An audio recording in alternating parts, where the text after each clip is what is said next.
Greetings programs, NeoMegaMan back again for part 3 of Let's Play Katawa Shoujo. Today, we're in class again, feeling very tired. I feel very tired this morning, probably because yesterday itself was a very tiring day. On top of that, I woke up far earlier than necessary. After saying hi to Shizune and Misha, I start doing the work as instructed from the board. It already looks like today's going to be heavy. I don't have a problem with that now, though. Shizune and Misha might jump on me trying to get an answer about whether or not I've decided to join the student council, even if it's just one day. I wouldn't put it past them to try, and I don't have an answer for them if they do. So, this situation is convenient for me. About 10 minutes into class, Hanako walks in and takes a seat, but no one looks at her. The teacher doesn't even comment on her lateness. He does, however, stop us to say that we're going to break into groups again. I turn my head and see that Shizune and Misha are looking at me. Shizune gives me a smile that is equal parts cute and menacing. This is a smile that says, "We have you now, there is no escape." "Hee-chan, it looks like we're together again, yay yay!" Misha leans sideways while Shizune pushes her desk closer to mine. There really is no escape now unless I were to jump through a window. Jumping out the window isn't the best option, sadly. "What's wrong, Hee-chan?" "Oh, Hee-chan, have you been thinking about what you said yesterday? You said that you would think about joining the student council, didn't you?" "It's okay, Hee-chan. We were talking about it after you left. And it'd be rude to expect you to already have an answer for us this early, right? Right!" Ha ha ha ha! I'm so happy you two are able to have a laugh at my expense, and even more pleased that you know you're both crazy. Now that that's over, Shizune snaps back into serious mode and smacks today's assignment with the back of her hand in an overly dramatic and important way. When I actually look at the stuff, it's mostly just reading. In fact, there are only two problems. I almost want to say something about how her rush to get started seems a bit much, considering the small amount of work. In fact, Shizune probably knows how little there is and simply doesn't care. Yeah, it seems like the workload doesn't matter to her as much as the fact that there is work. The actual amount is unimportant. She approaches everything with the same level of ambition. While I'm reading, I let my eyes wander around the room and catch Hanako trying her hand at solving the problems. It looks like she's working alone. I can't remember seeing her working with other people before. Yeah, just checking. There's no music track on this one. Thinking back to how shy she is, it's understandable. "Hey, that girl over there." "Huh? Who, Hee-chan?" "Her, Hanako, over there. Does she always work alone?" "I think so, Hee-chan. Do you feel sorry for her because she's alone?" "I was just thinking that maybe she could work with us, or something." No, I don't think that would be a good idea, Hee-chan." "Why not?" "Shi-chan wouldn't get along with her." "Why?" Misha shuffles around the question, letting out a laugh that sounds very strange. It's nervous, but still has that lilting up and down quality present in everything she says, and that I'm sorry I can't imitate. "Just because, Hee-chan." By now, Shizune has noticed our conversation, and it makes me realize again how Misha has been signing everything she's been saying this whole time. "What, Shi-chan? The friend of my enemy is my enemy? That sounds so harsh, I'm not going to say that." "You said it anyway." "I know, Hee-chan. It's fine if you overhear." I wonder if this is Misha's way of keeping things fair, since without her I wouldn't be able to understand a thing Shizune is saying, and vice versa. Is that also why she signs all the time, so there's never a conversation Shizune will be left out of? Anyway, we should start on the problems now, Hee-chan. We finish with time to spare, and I decide to ask if there are any alternatives to the cafeteria, as frankly the food so far has been subpar. This sends Shizune and Misha arguing among themselves about their favorite restaurants. All of them are downtown, so I don't think we have time to go all the way there. What about the bill? Are they arguing just for the fun of it? Maybe. They seem so distracted by it that they don't even notice the start of the actual lunch break. I look over my shoulder towards the back of the classroom. She seems to be studying her notes from the previous class. It's an odd sight. Everyone else in the class is busying themselves with the lunch break. Socializing, gossiping, rearranging desks, the ones with actual boxed lunches mixed in, chattering like everyone else, only interrupted by short bouts of eating. But when I watch Hanako, it feels like I'm the only one who could see her. Almost as if she was invisible, sort of hiding in plain sight. Is she being bullied? Is she isolating herself from the rest of the class on her own accord? I see her look over her shoulder towards the classroom's rear door. Come to think of it, she hasn't turned a page since I started watching her. I guess she's waiting for someone. What to do? Well, folks, since we're shooting for Shizune's path, we're going to have to wait for Shizune and Misha to come to a decision.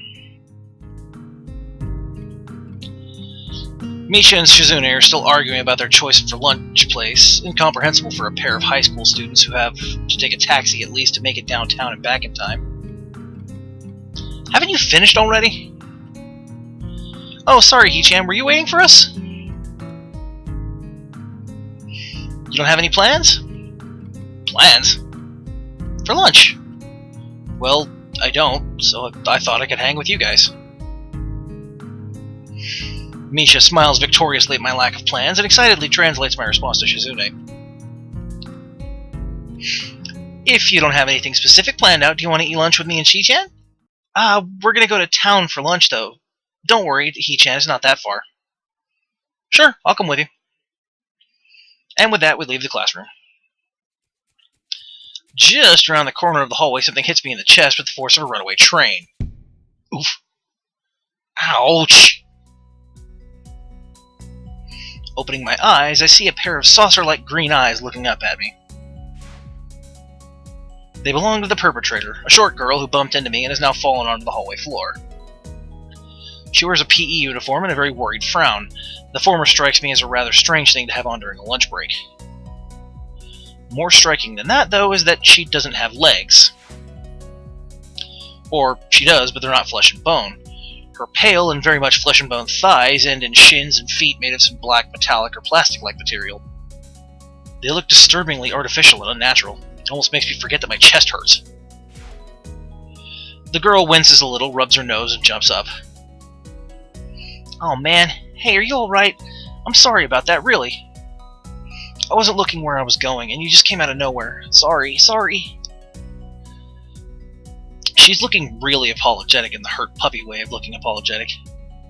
I quickly forget about being angry or anything, since hurt puppies are my weak spot. It's okay, don't worry about it. Ow. Uh-oh. I say that, but there's a stinging pain growing in my chest, and I know that this is just about the biggest possible danger for my condition. Don't overexert yourself, don't forget your medication, and most of all, don't get hit in the chest. I try to rub my solar plexus to chase the pain away, holding my breath in an attempt to hear my heartbeat.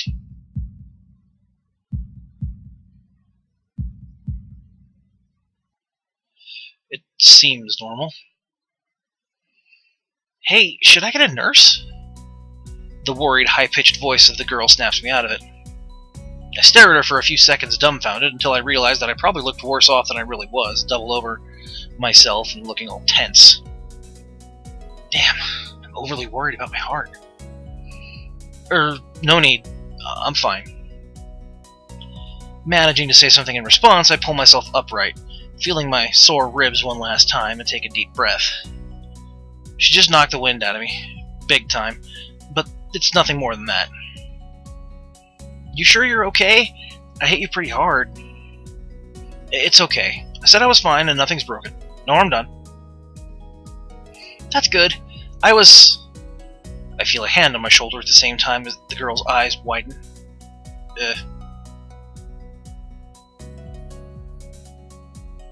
And whatever she was saying gets interrupted by a very horrified... Eep! I don't have time to look behind me because Shizune is already shoving me aside and stomping over to the girl, signing furiously at her. Miss Ibarazaki, I saw that. Running in the halls is strictly forbidden.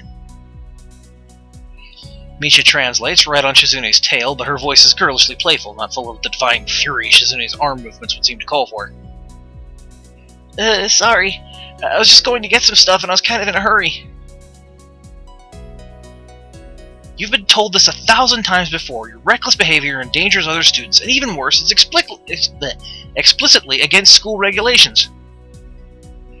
The girl blushes and starts to fidget nervously like a little child caught misbehaving. It's so cute, I find myself smiling. I know that. I was just... Make sure that this will not happen again, although I'm sure telling you this is futile and only causes me further headache when you choose to ignore the regulations. Got that, Emmy? The small girl sticks her tongue out in response. I gotta go! Teacher will have my head. I promised to help with printouts, but I went running instead. Sorry, I gotta help. I gotta change and everything. Shoom! Before Misha or Shizune or I can say anything, she's already bolted from where she was a second ago, almost halfway towards the stairwell. Shizune looks like she's about to go nuclear on the spot, so I smile at her in a vain attempt to calm her down. Are you okay, Hee-chan?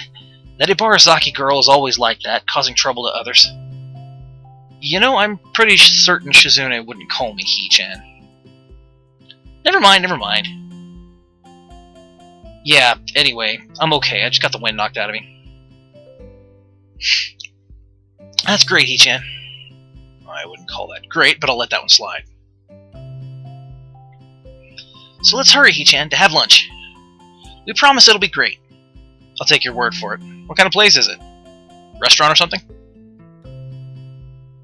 It's a tea house, Hee-chan. A tea house. That sounds kind of fancy. Why are you looking at your wallet, Hee-chan? It's okay if you don't have any money. We'll cover for you. That's really nice of you. Thanks. It's okay, Hee-chan. After all, we're friends, right, Hee-chan? It's only been 3 days. Are we really friends that quickly? But hearing that makes me happy. It's only for today, though, and only if you accept right now. Do you want to go, Hee-chan? I start wondering if this is some kind of trap. Is this Misha's suggestion or Shizune's? This is important. I'm still a little apprehensive about the possible motives of a girl whose favorite pastime is a game of world domination. Nah, I'm just being paranoid. Actually, they have grown on me already. And I do have to go to town sometime, so why not now, with them? I've never actually been to a tea house before. All my expectations are from what I've seen about them on TV, but those are period dramas, and these are modern times. It might just be a regular cafe if they're just calling it a tea house. Either way, I'm curious about that too, so there's another reason for me to join them. Sure. That's great, Hee-chan. That's great. Yay! Misha hops up and down to briefly show how happy she is, which causes a few heads to turn towards us. Shizune opts for a polite, tiny clap that lasts for all of 2 seconds before she goes back to looking stoic as usual. Would it kill you to be a little happier, Shizune? Oh, I wasn't aware that Hee-chan was a king! Shizune pushes her glasses up as Misha delivers her message, totally without sarcasm. I guess it would sting more if she could say it with the intent Shizune meant behind it, so for once I'm happy to have Misha as a barrier between us. I'm not telling you to jump for joy because I'm having lunch with you. Not that arrogant. She seems to accept this, and we head for town with Shizune leading the way. Watching her walk in front of me, I noticed that she walks very quickly, taking long, heavy, determined strides. Maybe if we were traveling through a snowstorm, it would make sense to walk like that, but it's a perfectly clear day. Anyway, it's just making me feel exhausted watching her. We arrive at the tea house in what Misha says is record time, likely because of Shizune's blazing pace. I feel a little let down that it's not a huge, feudal-era building with mats on the floor and women in kimonos pouring tea. It's actually more like a cafe, as I thought. Not that that's a bad thing, it looks very nice. As soon as I walk through the doors, someone zooms in front of us as if they had been lying in wait the entire time. Yuko! Welcome, thank you for patronizing this establishment. The top half of her body droops forward in a bow that looks like an axe chopping through wood. Kathunk. I'm surprised to see that it's none other than Yuko, the librarian. Hey, I didn't know you worked here. Oh, yes I do. I'm a waitress. I've been working here for 1 year, 6 months, and 2 weeks now. Thank you for choosing to come here. Is there anything I can do for you? Hi, Yu-chan! Hello. Misha, you both know her too? Of course, He-chan. Yu-chan works in the library, after all. I don't go there often myself, but She-chan knows her. And we both come here a lot, so it's like we see each other all the time. Yes. Should I get your usuals? And if there's anything you would want, please feel free to tell me at any time. You don't have to be so formal. We all know each other. It's also pretty empty today, so she can afford to take it easy. I was hoping she would stop looking so nervous, but my words seem to have the opposite effect. No, I'm a waitress. This is my job. I have to do it properly. Okay. That works for She-chan. Yu-chan, please get She-chan what she usually gets, and I'll have some green tea with milk and honey. No pressure. Yes, but this is my job, and there's always pressure. I'm sorry, I'm arguing with a customer. Sorry. Yuko takes another 100-mile-an-hour bow, and I decide to give up and join Shizune and Misha at a table. As soon as I sit down, Yuko comes by looking even more upset than before. I'm sorry, I'm really sorry. I forgot to take your order. I'm not attentive to customers, that's not right. I'm sorry. If there's anything I could do to make up for it, please tell me. These two are cute in this particular pose. It's okay, Yu-chan. He-chan didn't order anything, so it's not your fault. Don't be upset. It's true. I guess I should order now, but I really don't know what this place serves, and there doesn't seem to be a menu. Yeah, she's right. I'll have some coffee and a sandwich, if you have one. Whichever sandwich you think is the best tasting one here, because Shizune's paying for my meal. Shizune frowns and gives me alternating looks of surprise, indignation, and amusement, unable to decide between the three. He-chan, just how much money do you have in your wallet? It can't be that little, right? We should split the cost 3 ways to make it fair. Yeah, I won't accept anything else. Misha turns to Yuko. Yu-chan, She-chan says she wants the 3 of whatever is the most expensive item on the menu. No! Haha, just kidding, Yu-chan. Okay. I think that the turkey sandwich is the most delicious sandwich, and it comes with free soup. A good employee would try to recommend an item that there's the most of, though, or the most expensive item. Am I bad at my job? No, that sounds good. I'll have that, and some coffee. Okay. Ugh, Yuko. She comes back a few minutes later with our drinks and my sandwich. Shizune seems to be just fine with her tea, while Misha ordered a parfait. I don't know why, because I can't imagine many other things that would go worse with tea. Oh well. I take a bite out of my sandwich. It's very good. He-chan, have you thought about joining the student council? Huh? Don't talk with your mouth full, He-chan. I wash my food down with a sip of coffee, which is also surprisingly good, but now's not the time to remark on how this place has good food. You said you understood it was still too early to expect me to make a decision this quickly. That was like 3 hours ago. A man should be decisive, He-chan. You really should join the student council, He-chan. Come on, it'll be fun. People always say, come on, it'll be fun about things that are never, ever fun. Don't you believe me, He-chan? Is that Shizune saying that, or Misha? What a cute expression, but the effect is somewhat jarring, like she's split personalities. He-chan, that's depressing. We just want to spend time with you. That's right, She-chan. Yeah, that's a good point, too. Yep, this is beneficial for everyone. It solves all our problems. Yeah, I also thought He-chan would appreciate it. That makes me sad. Suddenly I feel really left out. It's rude to talk about someone without letting them in the conversation. Shizune adjusts her glasses, laughing to herself. Aw, but it's true, He-chan. And you'd be helping us out. Membership has been really low this year. How low? That's a secret, He-chan. No, I want to know how low it was. How low is low? 5? Lower? Well... 0?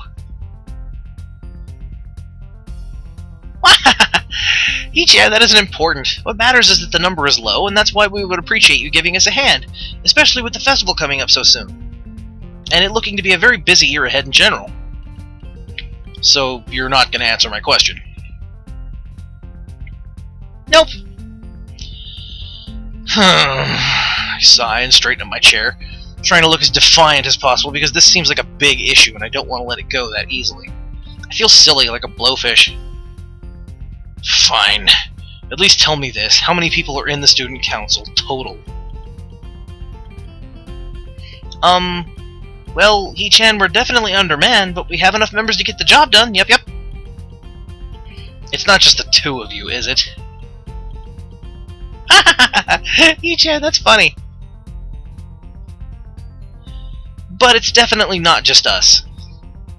Are you sure? Are you absolutely sure? Yep. I stare at them both, trying to see if they'll slip up and confirm my worst fears.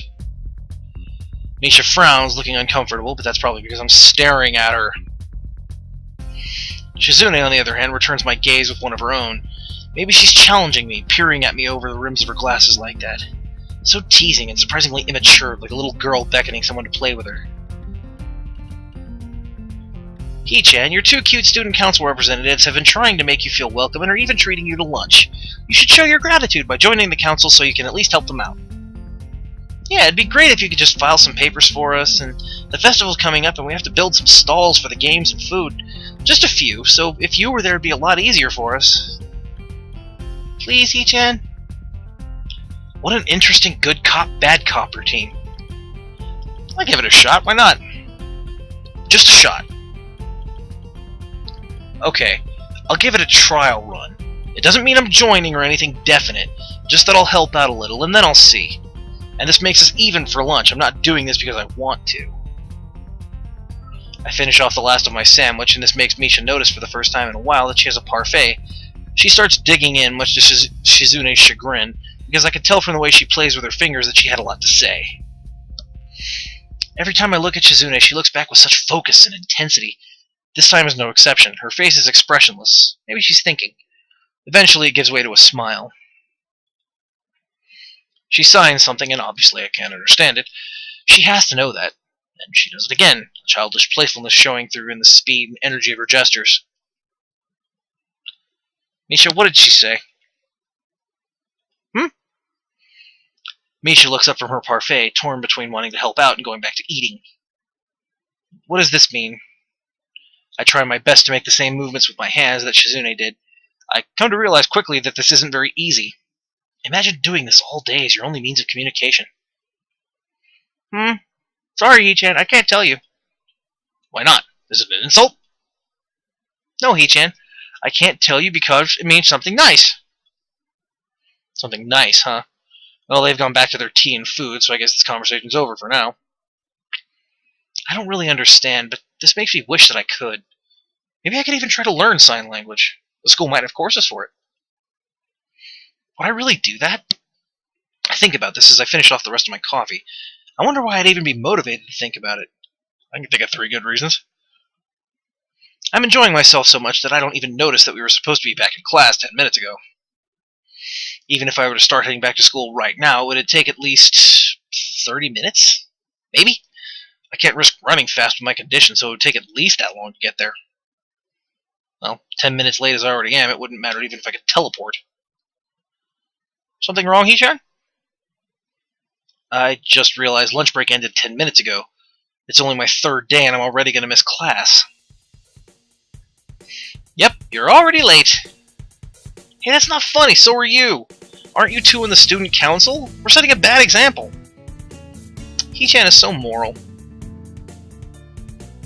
But Hee-chan is right. He's late for class, and it looks like you're cutting too, Hee-chan. And it looks like you're cutting too, Hee-chan, because you're not making an effort to go. As your student council representatives, we're going to have to do something about this and make sure you're punished for it. But you two dragged me out here. This is all your fault. Take responsibility.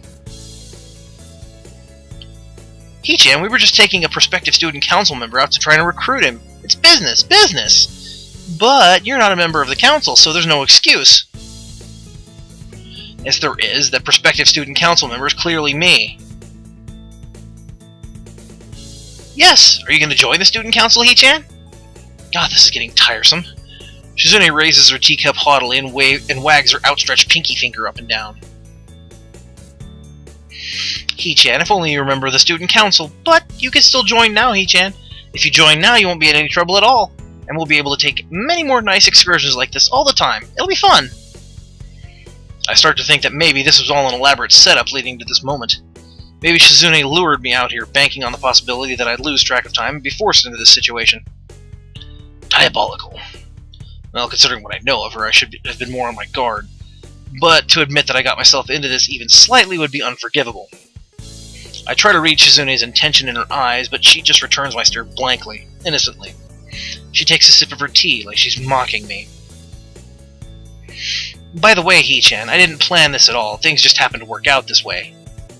I was almost about to drop my theory's paranoia, but this puts a new spin on things. I almost fall over in awe, so it really was an elaborate setup, from the very beginning, all just to burn me and force me into joining the student council.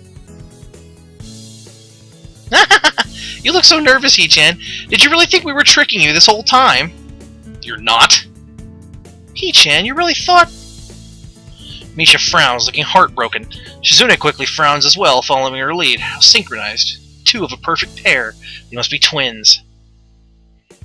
Shi-chan says she's flattered, Hee-chan, but doing that kind of thing would be a grossly inappropriate abuse of power and imposing on your free will. And it would be blackmail, too. Shi-chan would never do anything like that. Never! I think about asking Misha, "Are you sure?" but resist the urge. Anyway, Hee-chan, what Shi-chan said is true. Since you're with us and we're doing student council work, it's okay if we miss a class or two. Not that this is a good excuse to do so. Or one that should be used more than 3 times a month. Or something that can or should be abused. So we must definitely return to class. Eventually. Shizune waves Yuko over and points to her empty teacup, indicating that she wants another one, as Misha scrambles to finish her parfait so she can order something else. Maybe I should as well. I'm still hungry, and the portions here are a little on the smallish side. Most importantly, Shizune is paying for everything. With that in mind, I ask Yuko for another sandwich. By the time we leave the tea shop, I've not missed just 1 class, but 2. Shizune and Misha seem content to let the whole day pass by, stalling for even more time by suggesting a tour of the town that turns out to cover a 2-block radius from where we start. Eventually, we do go back to school, and the rest of the day is business as usual. When classes are over, Shizune and Misha pack their bags and leave the room before me. Come to think of it, this is the first time they've left me alone. It's strange, almost miss them. The room empties quickly, and I'm the last one out of the door. When I try leaving the lobby, however, an arm lowers itself in front of me like a toll bridge gate, stopping me in my tracks. Oh, hi, Shizune. A pair of hands from behind cover my eyes, followed by a sharp burst of laughter. Hi, Ii-chan, guess who? Misha asks the question completely without sarcasm, meaning that she doesn't think that I instantly knew it was her for many obvious reasons. I wonder who it could be. Well, it's definitely not Misha. Ha ha ha! It is! Misha swings around to stand in front of me beside Shizune. Hee-chan, are you busy right now? Busy going to my room, yeah. See you 2 tomorrow. Shoop! I try to make a break for it, but Shizune is too agile to get past. As someone who used to play soccer, this is embarrassing. Not to mention that this behavior is drawing some odd looks. I should just quit while I'm ahead. Hee-chan, could you please go upstairs and get a few things first from the art room? Why me? Shi-chan thinks that if the art teacher sees us, he'll say hi, and she doesn't like him. Ignore him! She tried, but even though Shi-chan is deaf, he'll try to say hi anyway. Run away? I never run. The tone of finality so strong that I could pick it up even through Misha. I could see there is no use pursuing this further with Shizune. Misha, why can't you get him? Stairs make me dizzy, Hee-chan. Shizune nods as if to confirm it. Please, Hee-chan? We need these things to build stalls for the festival, and you said you'd help out a little, right? Right? I really shouldn't, but I guess just this once would be alright. Okay. That's great, Hee-chan, thank you. This is what we need. She holds out a piece of paper for me to take. I'm sure this list was made by Shizune. It's handwritten, but each letter is perfectly formed and uniform as if it were typed. Not just that, but it's exhaustively detailed, complete with numbers, bullet points, and even little checkboxes. What it boils down to is that she wants paint, paintbrushes, poster board, and easel. Just different types and specific numbers of each. I wonder how I'm going to carry all this stuff down the stairs without breaking my neck. The classroom closest to ours is designated as belonging to classes 3-1 and 3-2 on the right side and 3-4 on the left, each door looking exactly the same. Further down the corridor, with still identical doors, are rooms that I didn't think were used for classes. I guess the art room is not a classroom as such. I carefully push open the furthest door and peek in. It's a classroom, but it seems as rather badly kept or not in use. Am I in the right place? Desks and chairs are all around the room, a thin layer of dust settled on them. There are some easels in the corner, so at least this looks like the right place.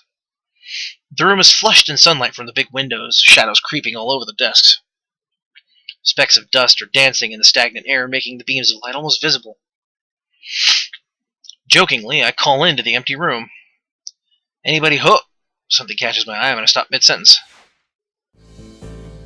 Sitting on a desk is a short-haired girl, curiously wearing a boy's uniform with a fork between her toes and a morsel of food stuck firmly on the end. This odd way of dining seems to be caused by her apparent lack of hands, but her presence here is what takes me back even more. How did I miss her before? She's sitting in a corner very still, but I somehow took her as part of the furnishing or a statue at first. I'm not being too observant today as a whole. The girl seems to be frozen in place, staring at me with her huge eyes like a rabbit in the headlights.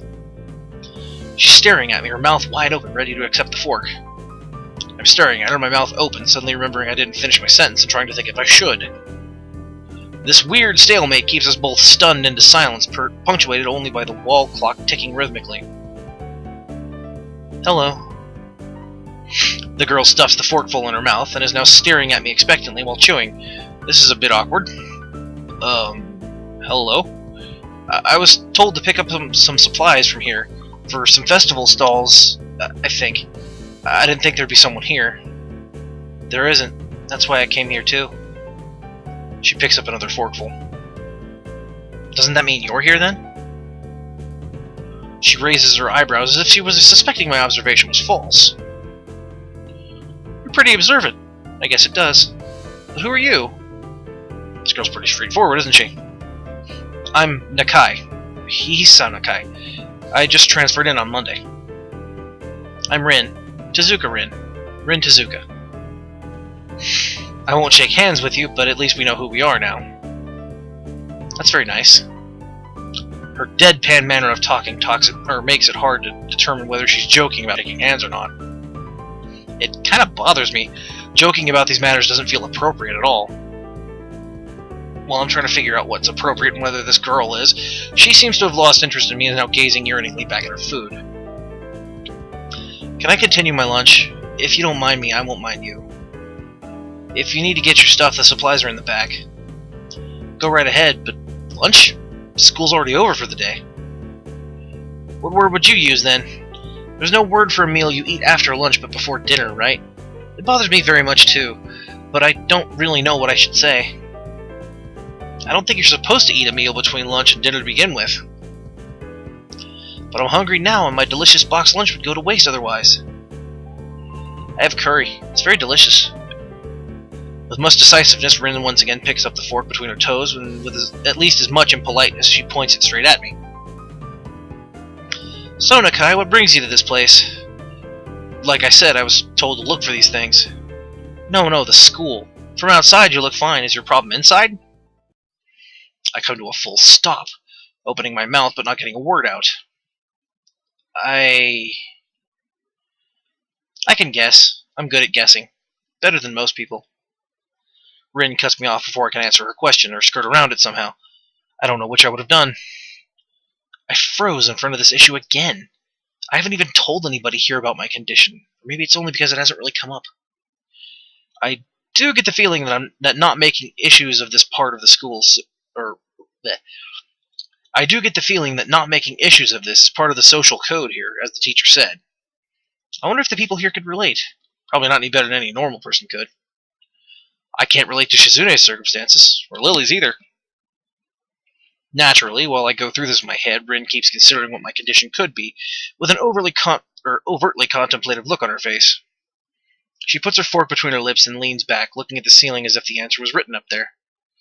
A beam of light illuminates her face from the window side, creating a mask of dark shadow on the other.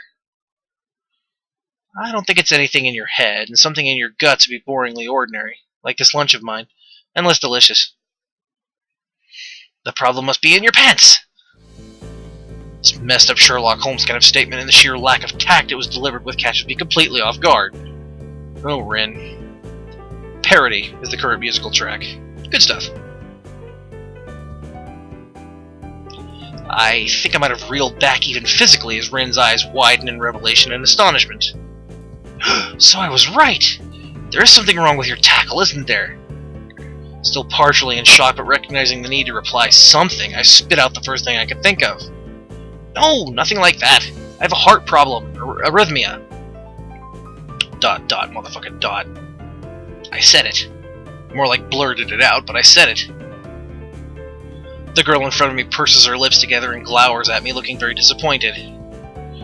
How boring. Trouble in the pants would have at least been much more scandalous. What's with this reaction? I'm sorry I let you down. I forgive you. Just, I collect people, and a person with, that kind of problem would have been really great. Collect people? People with different problems. Huh. So you just, go around asking people what's wrong with them? Pretty much. I see. ... motherfucking ... With little left to say, Rin resumes her lunch and the conversation dies away, but I keep thinking about what was said. It's the first time I told anyone about my condition. All the other people have either known about it already or heard about it from someone else. Or didn't need to know about it, like every other student here so far. Should I have told it as a natural part of introductions? Is it expected of me? Hi, I'm Hiso. I have a very serious heart condition. Nice to meet you. Is that how I'm supposed to go around introducing myself from now on? As if our disabilities would define us. What a disgusting thought. Or maybe this Tezuka girl just has an unnatural interest in such things. As I walk to the back of the room to pick up the items on Misha's list, a chance opens to study Rin from the corner of my eye. Her hair is burnt auburn, almost orange, and cropped short. Long hair would be probably impossible with no arms. The boy's uniform and lack of arms make her look very thin, almost scrawny. She's not particularly pretty, except for her murky green eyes, which flicker restlessly from below her short bangs, even when she eats. Also, I should make a point here. This is out of character again. One thing you should pay attention to with the writing in this game, and it's very cool, is that the writing styles kind of flow and change differently whenever you're interacting with certain girls. Like, see here, in interacting with Rin, the writing style is more artistic and flowery, perhaps. Well, oops, sorry about that. While you're interacting with, say, Shizune and Misha, the writing style is more matter-of-fact, businesslike, straightforward. You get a lot more interesting textual details, painting a more visual picture, than perhaps the strict interpersonal reactions you'll get while interacting with Shizune and Misha. And you should pay attention to that for the other paths, too, because it makes a difference. Not a big one, subtle, but it's a difference. Anyway. The distance and the shadows make it seem like they don't reflect sunlight at all, but instead absorb all of it within them like deep wells. She moves her feet almost as deftly as a normal person would use their arms. However, I can see how this sight could discomfort people, especially while eating. It makes me feel a little bit uncomfortable, at least. I hesitate to think about the word unnatural, but it's too late now, isn't it? I keep searching the cabins and shelves for Misha's things, but after enough time passes, the silence grows too uncomfortable, so I try to force some conversation out of this strange girl. So, do you always eat alone and this late? Or do you get the occasional visitor? Visitors. Maybe you're my first occasional visitor, but I don't always eat alone either. Sometimes I eat with a certain person on the roof if she's not horsing around. Horsing? She likes to do sports. Oh. And that's all I can think of to say. Both of us fall silent again as Rin forks the last bits of her meal into her mouth. I look down at my haul and double-check it with Misha's list. It seems I have everything except plywood. So I think I have all the things now. That's very nice for you. Don't feel obliged to stay. I was about to take a nap anyway. You need to do whatever you're going to do with that stuff anyway, right? Or perhaps you like to watch girls sleeping? I'm not sure what to make of this, but Rin looks serious. Even if I did, I think I have to be going. I'll catch you around, Tezuka. You can call me Rin. I feel that our relationship is good enough at this point to warrant that much. I was already turning to make my exit, but she draws me back in. Fine then, I'm Hisao. Then you are. Rin looks at me hard in the eyes, but that intimidating feeling you get when someone stares at you isn't there. It's like she's actually not looking at me at all. She blinks a couple of times, and I can't figure out why a pause like this just popped up out of nowhere. See you later, Hisao. There's something like a tiny smile there in her face, maybe. I quietly back out of the room. As I shut the door in front of my face, I whisper to myself, "What an intriguing person." From inside, I hear a muffled sing-song voice. "I heard that." Did she give for... Misha. What did she hear? I jump at the sudden appearance of Misha, who I had not heard approaching despite the completely empty hallway. Somehow she'd gotten to within jumping distance of me without making a sound. Creepy. It briefly reminds me of Kenji's nutty theory about a global feminist conspiracy, but I put that thought aside. Shizune, standing slightly behind Misha, looks aloof as she couldn't have heard the remark that drew Misha's attention, but Misha is visibly excited. No, wait. More importantly, who's in there? There's no club meetings today. She tries curiously to peek past me, even though the door prevents her from seeing anyway. What are you doing here? You took so long that we had to come check what's wrong. That's no good, Hee-chan. She wags her finger at me scoldingly. I found plywood, but everything else is still missing because you're tardy.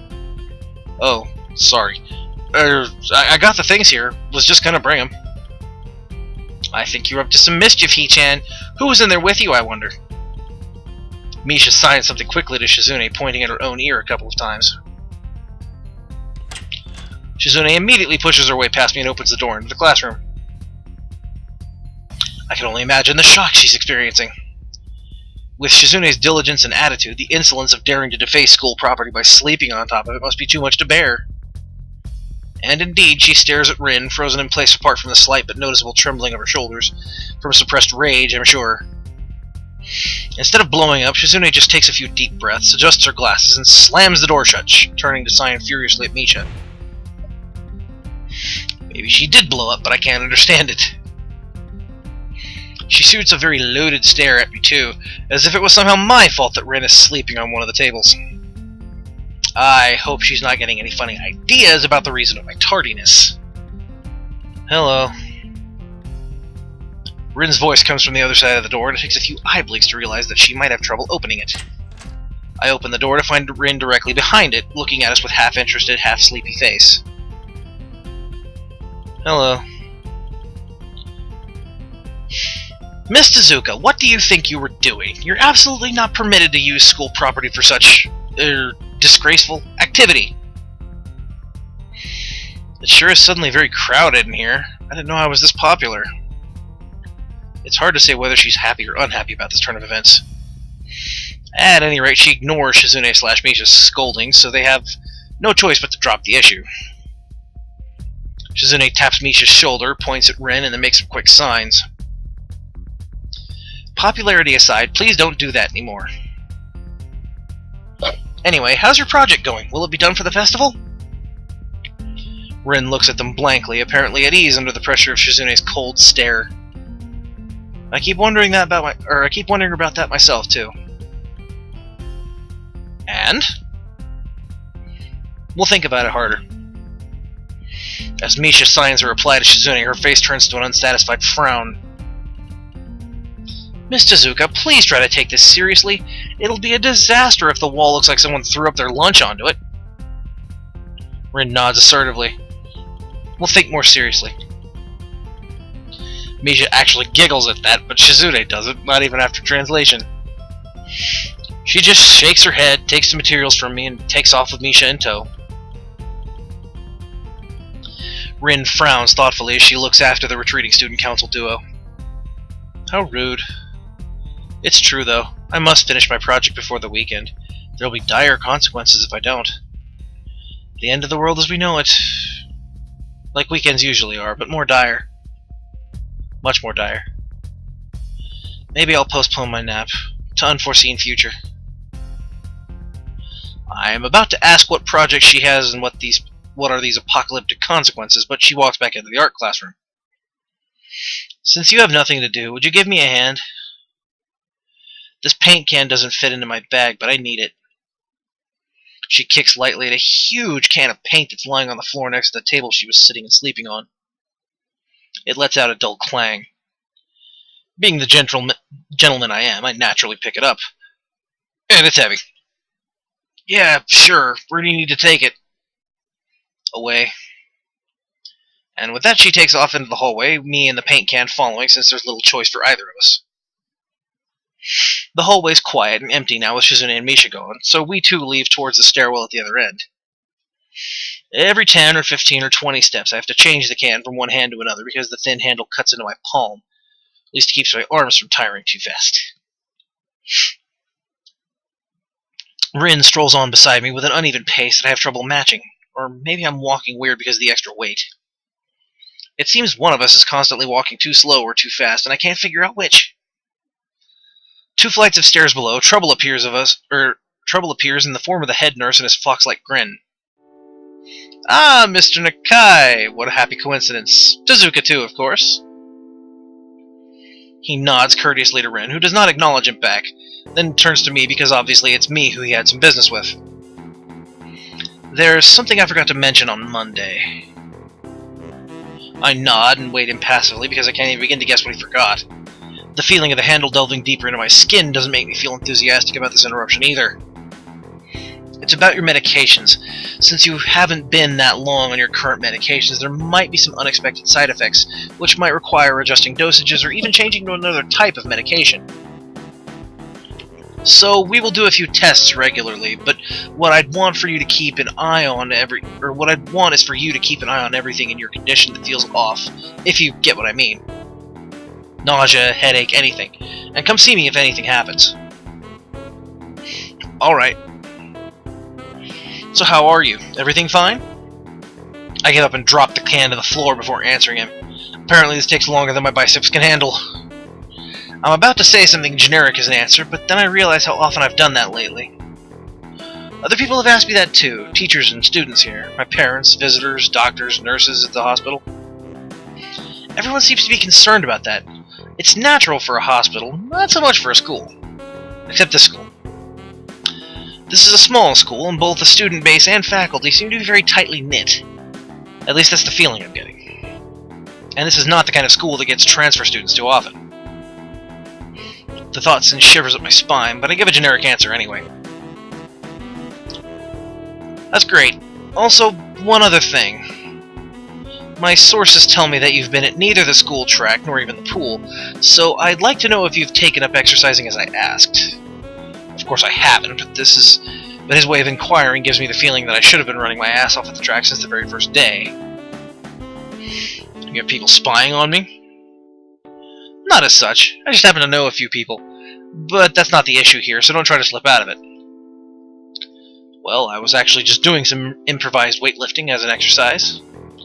I pick up the can and lift it up and down a few times like some sad imitation of a bodybuilder, even though it's weighing down on my arms painfully. The stupid grin disappears from his face for a second, then it comes back like it was never gone. Tezuka, would you give us a second? Shoop! The nurse grabs me by the shoulder without waiting for Rin's permission, which he didn't need in the first place, and drags me aside. When I told you to exercise, I wasn't joking. I understand that you're still on your first week and all, but please don't ignore the importance of this. The reason I'm coming down this hard on you is that habits are not easy to form. The more you slip and postpone, the harder it'll be. It's the same with everything, like dieting. Can you promise me to be more serious about this from now on? Okay, folks, I'm gonna take a break right here. I think I'm gonna reverse this, yeah, right here. Grab a little bit of a save. Create new save state. Cool. And next time on Let's Play Katawa Shoujo, I'm going to show you a very interesting alternate pathway. Maybe. It's kind of complicated. But for now, I'm your host, NeoMegaMan, for Let's Play Katawa Shoujo Part 3. See you next time, viewers. End of line.